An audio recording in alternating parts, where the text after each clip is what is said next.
Hello student, पिछली video में आपने पढ़ाई की थी चार्ल्स नियम और बायल नियम की। आज हम बात करते हैं दाब ताप नियम। दाब ताप नियम में याद केवल इतना रखना है कि दाब और ताप दोनों में परिवर्तन करना है और आयतन को स्थिर रखना है। अभी तक आपने देखा था कि बायल में ताप को स्थिर रखा गया था, चार्ल्स में दाब को स्थिर रखा गया था। अभी दाब ताप नियम में आयतन को स्थिर रखना है। तो देखते हैं, इस नियम के अनुसार स्थिर आयतन पर किसी गैस की निश्चित मात्रा का दाब P उसके परम ताप T के समानुपाती होता है, प्रोपोर्शनल होता है।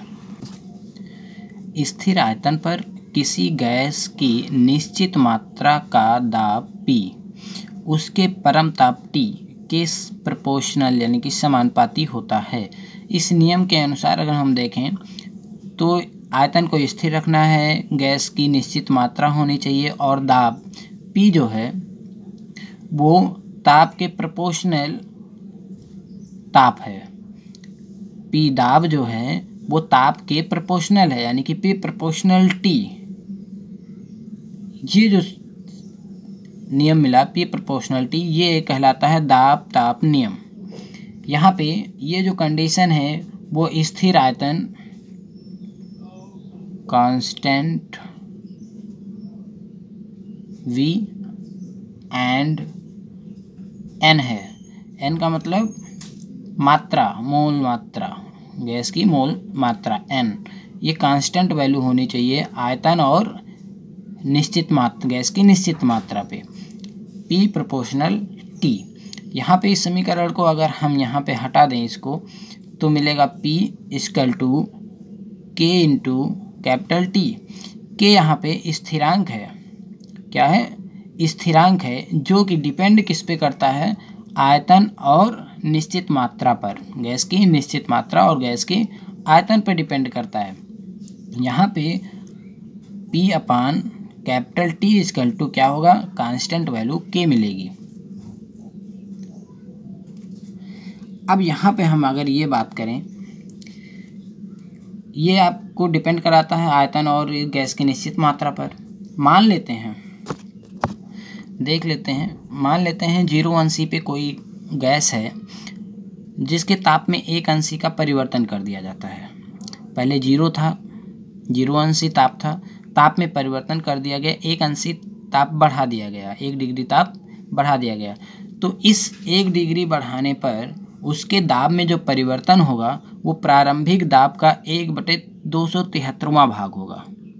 1/273वां भाग उसके दाब में परिवर्तन हो जाएगा। अगर इसे बढ़ा रहे हैं तो दाब भी बढ़ जाएगा, अगर 1 अंशी कम करेंगे तो दाब में 1/273वां भाग कम हो जाएगा, लेकिन कब? प्रारंभिक दाब की।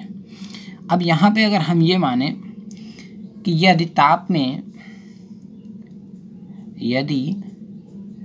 ताप में परिवर्तन T हो, यानी कि 0 से 1 अंश का परिवर्तन कर रहे थे, अभी हमें ये नहीं पता कितने अंश का परिवर्तन कर रहे हैं, हम मान लेते हैं कि परिवर्तन जो हो रहा है वो T अंश का हो रहा है, T अंश सेंटीग्रेड का परिवर्तन हो रहा है। तो दाब में जो परिवर्तन होगा, दाब में परिवर्तन, अब यहाँ पे 1 अंशी हो रहा तो 1/273 हुआ। अब T का परिवर्तन हो रहा तो क्या होगा? T/273 होगा। दाब में परिवर्तन कितना हो गया? T/273 होगा। अब यहाँ पे हम ये देखते हैं 0 अंशी गैस का दाब अगर हम मान लेते हैं पहले 0 अंशी पे था, तो 0 अंशी पर गैस का दाब P0 रहा होगा, क्योंकि 0 की बात हो रही है 0 अंशी पे, तो P0 था। तथा अब ताप में परिवर्तन कर दिया गया, T अंश कर दिया गया, तो T अंश सेंटीग्रेड पर जो दाब होगा वो क्या होगा?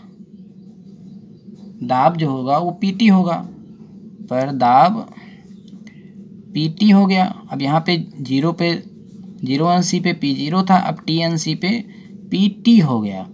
तो ये जो दाब है, अभी इस दाब की अगर हमें गणना करनी हो तो कैसे करेंगे? तो PT जो होगा आपको बताया गया है, जो अंतिम दाब प्राप्त हो रहा है वो किसके बराबर होगा? यहाँ पे देखिए होने वाले परिवर्तन के बराबर होता है परिवर्तन। तो यहाँ पे PT जो होगा प्रारंभिक दाब P0 में परिवर्तन होगा, अगर बढ़ेगा या कम होगा जो भी होगा।